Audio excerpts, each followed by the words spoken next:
wasn't recording. Oh, great. I've been talking to myself. Okay, guys. Back to A. Guess what? I've been actually recording for about 20 minutes, and you guys did not know what I was doing at all. So now, let me take it from the top. I don't rough draft anything, which is probably why I have to do this twice. So now, let me show you what's in my studio. So I'm going to show you what I got, what I've been working on. What I use every day. This. What's first on this list? Because some people wonder, what do I use every day? Like, what does the studio look like? What's in here? So I'm going to try and breeze through this just a little bit so you have an idea. On the top of the list is the HDMI. At $9.99. Look at the build quality on it. It's this. I purchased it because I could look at the texture and tell how it was made.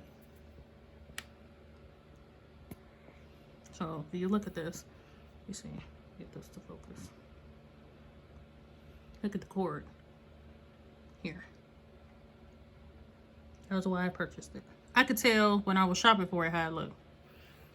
It's plugged into this HP Chromebook, which is on my list. So if you want to know where you can buy this from, it's on my list right there. I'll tell you how I got it. Valued at $240. Gift from my sister-in-law. I had a MacBook. Lost track of the MacBook. No longer had it anymore. Needed a PC ASAP, and she helped me with that. And that was, she did that about 1.5 years ago.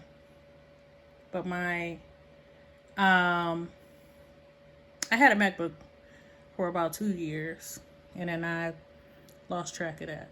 So I've been using a Chromebook, which I was skeptical of, but I like them because it stores everything seamlessly in the cloud. And let me show you the build quality on them. I mean, for the price, and I keep this stuff clean, as you can see, because I don't like to have to replace stuff or I don't like for stuff to go missing, or I don't like to have to replace stuff. So I try to keep it as clean as possible. And I learned over the years to purchase certain things, or at least look for certain things that would have a certain quality. So I was happy when she picked this up, because look at the build quality on this. Lightweight. It's regular. 14, 15 inch Chromebook. It's not a laptop, it's a notebook. Chromebook notebook or something like that. I don't know if they would call these laptops. Maybe I gotta look at the details. And I like it, like how I said, I could put that with that, and it's there. And it sits on this table, and it just has, it's simple.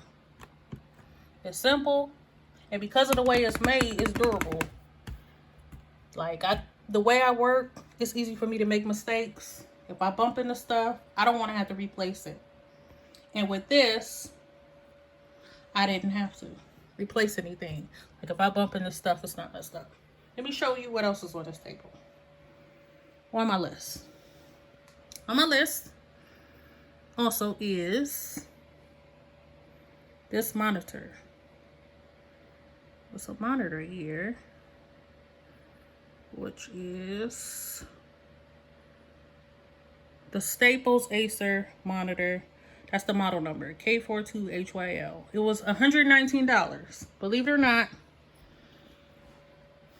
this 23-inch monitor right here, which I just added this wallpaper yesterday, this display, this 23-inch monitor was only $119. And I like it.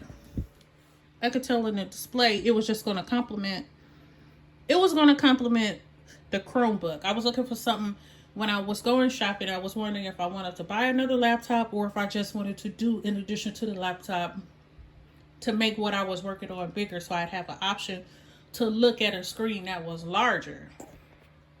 Right? And so I picked this up. Now let me show you the stand. And I dust this stuff off every week.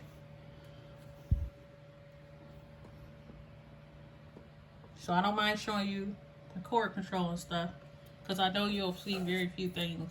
I could be keeping this stuff cleaner than this, but since I had allergies a couple years ago, I don't like to excite them, so I dust every Friday or Saturday. I just run through with my Clorox wipes and I wipe stuff down. That's just me, because I had allergies, and in the summertime they can be bad for people, but so far I haven't had that many issues with allergies if I keep the dust down, so I vacuum and stuff like that. Now let me show you what else is here. And I gotta go through this kind of quick because I almost had missed some stuff, because I was running my mouth thinking I was recording, and it turned out, since I don't do YouTube videos, that I was talking to no one. I hadn't pressed the record button. So let me show you what else is on my list. What else is here and how much it costs. This was from Staples. Do you see this? I like these. I don't know why. I think just because if you look at this, the way it's made, it's a certain shine to it. It feels good on the fingers.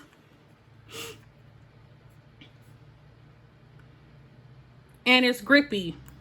It's kind of grippy. And I like the sound, because when I'm clicking it, it's not so excessive. It's not so loud. Like, it's kind of loud, but it's not so loud that it's annoying. The click. You know, when you work on those, and I work on stuff, when I work on stuff, I be clicking way too much because I'm hyper anyway. And I'll be clicking on stuff, and I bought the mouse for the clicks to be not annoying even to me, because I know I click a lot. Because even when I'm bored, I click pins.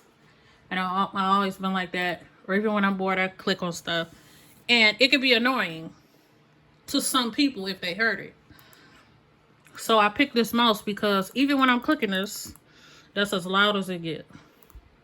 Even if I'm clicking it when I'm bored. Because sometimes I do that. When I'm bored, I'll just be randomly clicking in the air. Just because I be studying speed. Like, I be studying distance from here to here. Like, ooh, I wonder if from here to here how long it'll take her to get there. Or checking, you know. And then with the sound, that's why I had it like that. So anyway, that's what I was using for that. And like I said, this was like $20 at Staples. $14.99. This wasn't even $20. This was like $14.99 at Staples. As soon as you come into Staples and you go into the entrance, there's a section for the mice for you to click, for you to get if you want them. And they have a lot of them that are decorative. But I picked this because it was simple, because I didn't know if I was going to go with a mouse pad further down the line that was going to have a decoration to it. So I wanted something that was just going to kind of be streamlined and simple with not too many buttons. And that's why I picked this. And it wasn't too sharp. I had some where it was too sharp. But I felt like this was just enough where it wasn't boring. It was just kind of fun and still sleek. And that is what's plugged up here. So the USB to that is here. I don't know if you can see it. And that's all that I keep plugged into my Chromebook. Which is why my Chromebook is able to operate a little bit smooth. I have sometimes where it don't load as fast as it could. But that's because I may have to shut it down and turn it back on every so many days. Every couple days. But for the most part, I just keep this plugged in here. Never anything more. And I minimize how much work I do on this recently anyway. So almost everything that's on here is stored in here. And I've been using the Chromebook for how long I've had it now, mostly just for correspondence and some homework. So what's stored in the cloud is not so excessive that it weighs the speed down. It's at a regular speed. It's not too fast, and I can get stuff done. Now the iPad, I've always had iPads. It's on my list. I got it from Amazon, and I'm gonna show you. It's on the list. Just the details. It was $139. Everything that's on this iPad came with it, with the exception of what's covering the camera. I did not have to buy that. That was how it came. It came with a cover. You see that? Screen protector? It came with that. The screen protector been on there so long, but you would have thought it would start peeling. But it's been on there since purchase. And I have not had to replace it.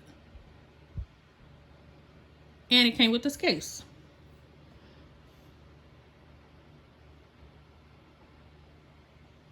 It came with this case. All of this came together. I've had iPads before. I've had all of the iPad minis. And I had a couple of the iPad regular, like 14 inch, 15 inches, or whatever like that. Now let me show you what else is in. This is what's in the studio that I use every day. This is the prices. So you won't think that this stuff costs a lot. I've always shopped like this. I don't spend that much on certain things. I look for quality at a certain budget that I can afford. So it's always in this family of prices. That's that. Now let me show you what's back here. Just simple. When I'm chilling out after I've done most of my schoolwork, which I'm always trying to figure out how to chill out, it's basic. This basic thing right here. It's a dual USB. I keep that plugged up, and also it's another one under there. I keep that plugged up just in case I need extra charge. This one USB is over 8 months old. It's 8-9 months old. And this is an Apple Watch charger. I keep this right here in case I'm relaxing right here. Or, as you can see, everything is in a neutral position. So if I want to chill out, I only gotta go right there to work on my stuff. If I want to work on something, I only gotta go right there. Or pull this over and use this aspect of the of my room to either chill out or to work on whatever I want to work on. It's all in the same place. And that's how I've always worked. So I don't ever want people to think, like, how's your studio set up? It must have been this or that. I've always incorporated my living space into my workspace for relaxation. Primarily for relaxation. I'm always trying to figure out how to relax, whether I get to do it or not. I'm always trying to figure out how I'm going to do that. So now let me show you what else is in here. Most people know what a French press is. $20. Meyer. Tea, coffee, if I feel like it. Right? This houses all of my glasses so far. I've always had eyeglass collection. Because I wear glasses. And I've always had plenty of them. So I needed somewhere to put them. And I got that for like, the case was like $10 at the Container Store. Now in art materials, let me show you what I use. And for some people, they think I use more than this in my art materials. I've never used more than what I'm about to show you. Probably just a few additional pieces. But for the most part, it's always been like that. Like, I never had more than what I needed to use. Because some of the stuff, it lasts so long, it's ridiculous. You can keep using it forever. So, these are paintbrushes. I got these at like Hobby Lobby. This pencil, Artist Law. Right? I'm gonna show you the lead on the pencil in a second. These are pens that you have to go in the aisle and you can look for specific pens according to what you want to use in Hobby Lobby. And they'll show you the tips of them. Let me show you the tip of this pencil. Look at this pencil. This is like, this is a certain type of lead pencil. When you use this, it's going to have a very soft indentation on the paper that you use. So look at the lid. So this particular pencil has a certain rhythm to it. You have to be prepared to work kind of relatively fast with that rhythm of this particular pencil, because of the way that it's made. It glides on the paper. Did you see how smooth the lead was? Let me show you this lead again. This lead is like a speedball. You see that shine? As soon as this lead hit the paper, it's sliding before you can think of what to do. So you got to be prepared to use this pencil. It can establish a certain drawing rhythm for you if you wanted to. Now, over a year and a half ago, I went into a store and I was going to buy pens, but I was looking for some sketch pencils and I wanted someone to recommend something good for me. And this customer service girl, she was so nice. She was like, I'm going to take you to these sketch pencils. She said, I'm about to show you what you might want to try. She said, if you're really good at sketching, she said, you might want to try these. I was like, okay, where they at? So she took me into the aisle where they sell these. Look at this. This is the name of it. Dixon Ticonderoga. And this is HB number 2 soft lead pencil. And obviously I got the erasers on there or whatever. These pencils are over a year old. These pencils not new. Now, let me show you the lid on this pencil.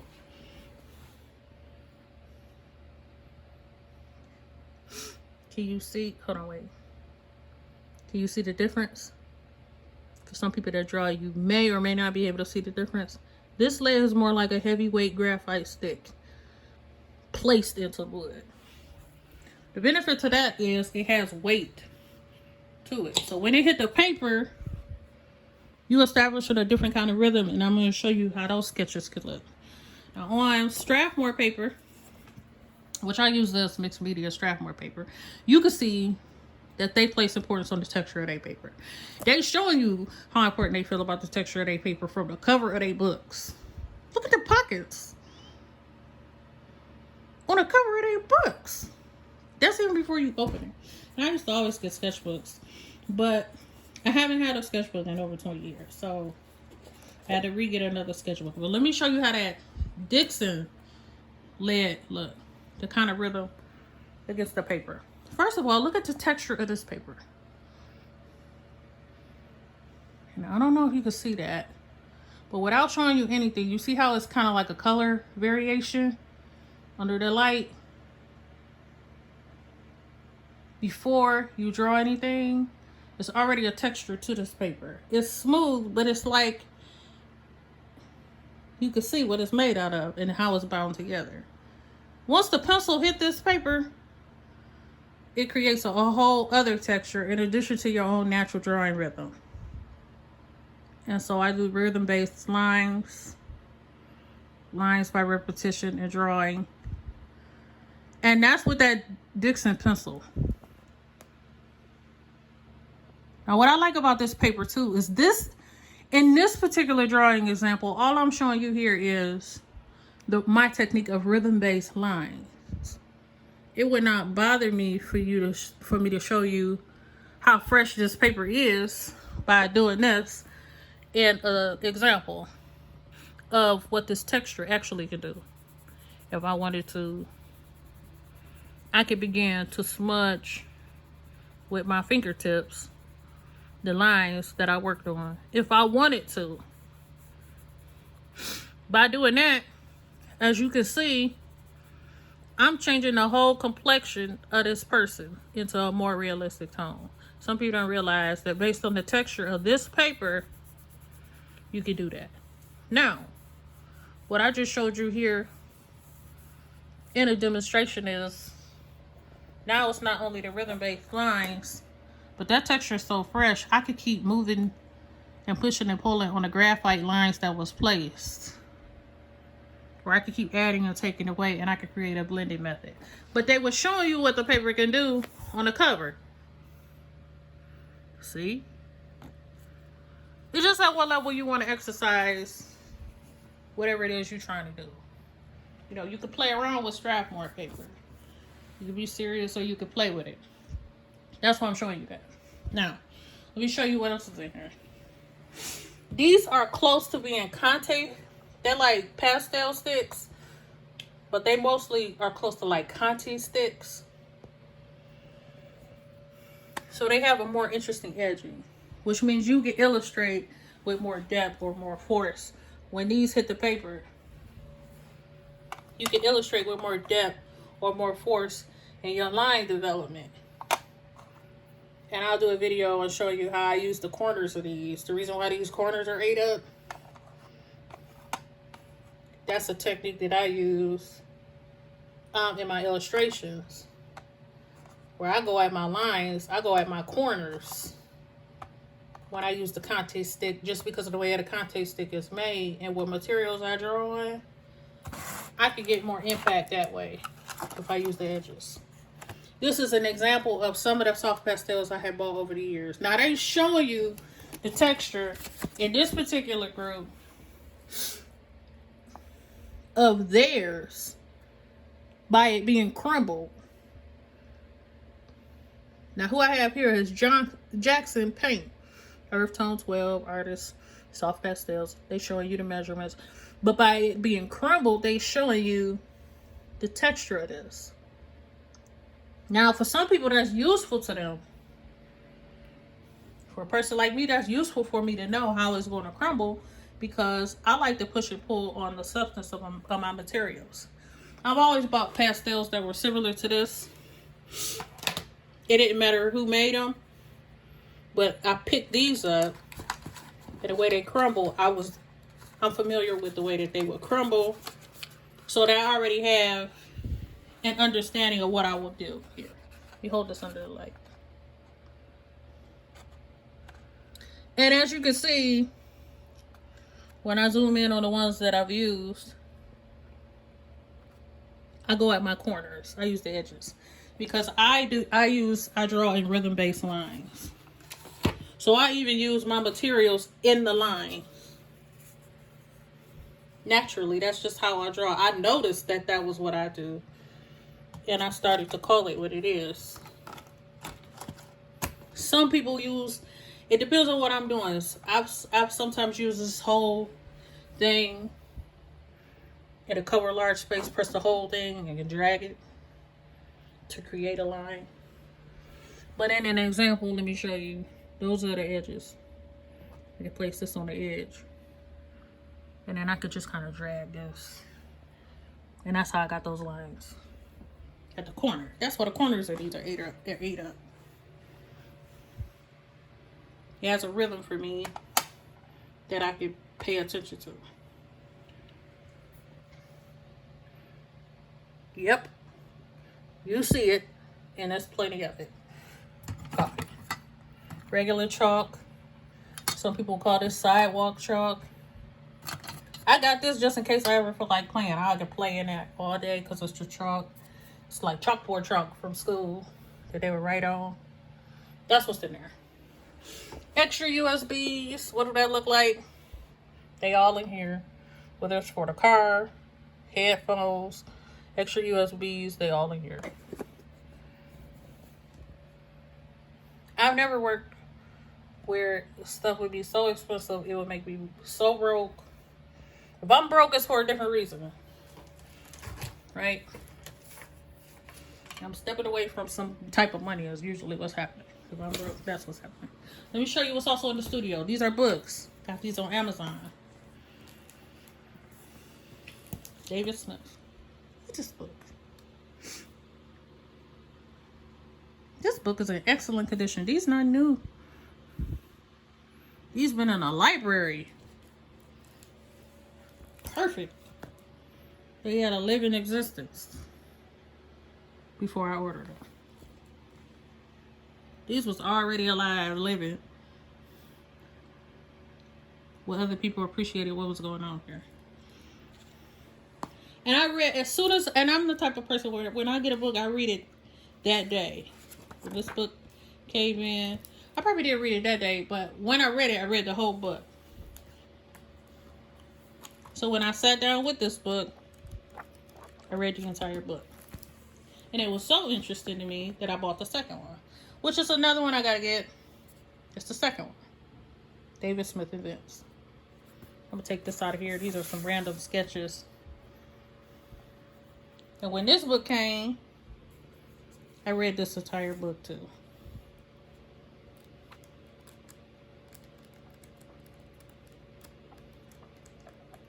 Which, you know, it's pictures, so it's images. Teach you a lot as you go. The Power of That Pencil that I was telling y'all about. This was with that pencil. The Power of That Pencil is something else. I don't know why this is in here, but I was probably sketching and reading that book again. And then afterward put this architecture drawing in here.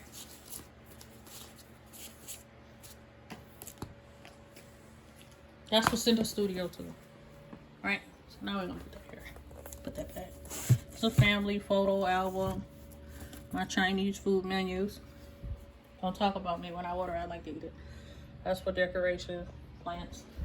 I'm not gonna show y'all what else is up in here. It's important. Alright. Now, I got this for $179. That's on the list. $179. I have bought this thing 3 times. This is a heat press. $179 on Amazon is always the same price. I get the same one if I can find it every time. If I ever have a reason to not have this, it's the same price every time I've ever had to buy it. It's $179. For some of y'all that remember my shirts, even back in 2014, this is how I pressed them. This is what I used. A regular, standard, swing away heat press. You click the button, turns on, the temperature goes up to the proper setting. You place your shirts here. And I'll do a more demonstration for that in detail for you later. You swing it back, and it's a clamshell press, and you pull the lever down. I'm not a YouTuber, guys. I'm showing you what's in the studio, but I'm not necessarily a YouTuber. I get people where they be like, make YouTube videos.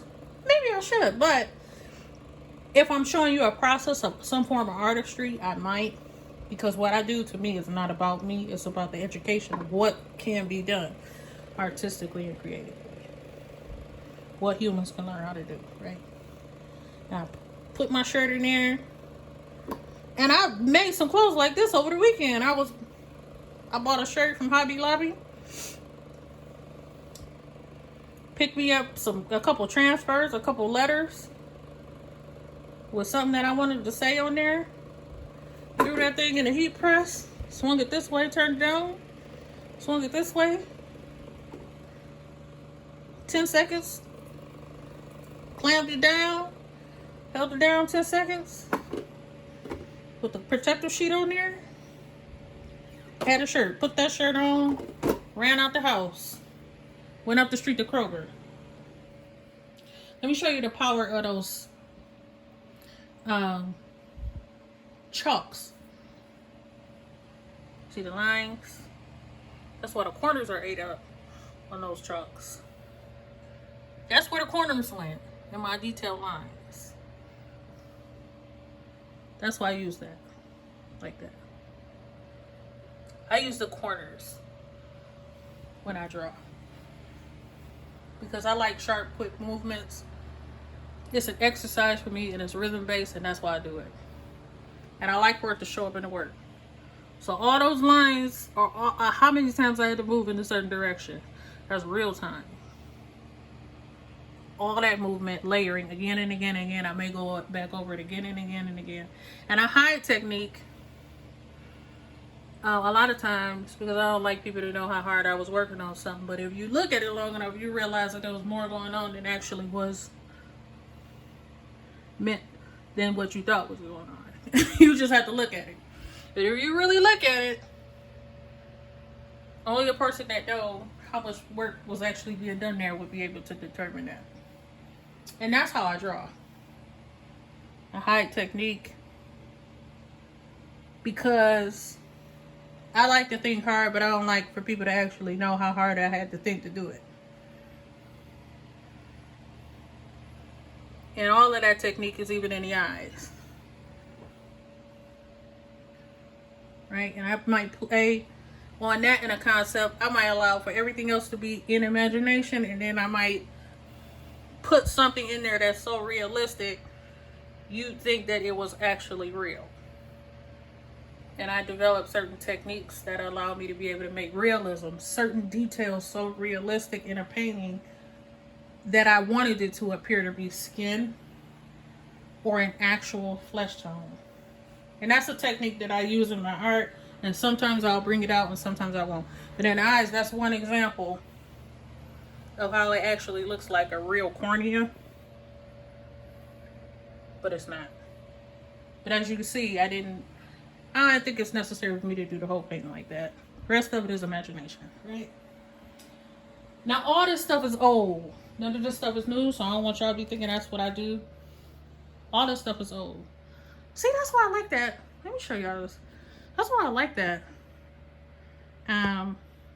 setup. Look at this space. I work in a very confined space. It's not confined, but it make me feel cozy. I even got a painting right there. Look at that. It made me feel cozy to have everything close together. I could turn around and now everything is there. I could stay in one space for a long time and just work on so many things. So that's an example. And I've always worked like that. I'm sure I'm not the only person, but my concentration could be so in tune with what I'm doing. I can't work that small. And when I'm done working, I come and I chill over here. Now, I did pick this up because this is not a Chromebook. And I just picked this up over the weekend, and I planned to pick some up. I was going to do it before I picked up the monitor, but I wanted to wait until I knew exactly what I needed next to complement my work style or what I wanted to do next. So all of this works in the workstation of school, work, research. That's what that whole workstation is for. And this right here is where I'm still learning I'm still learning the strengths and weaknesses. I picked this up this weekend, but this is actually a real laptop. So that's the only difference. It's a real laptop. And it wasn't an immediate purchase. I just picked it up. And I've been learning the power of it. So I don't know exactly what all it can or cannot do exactly.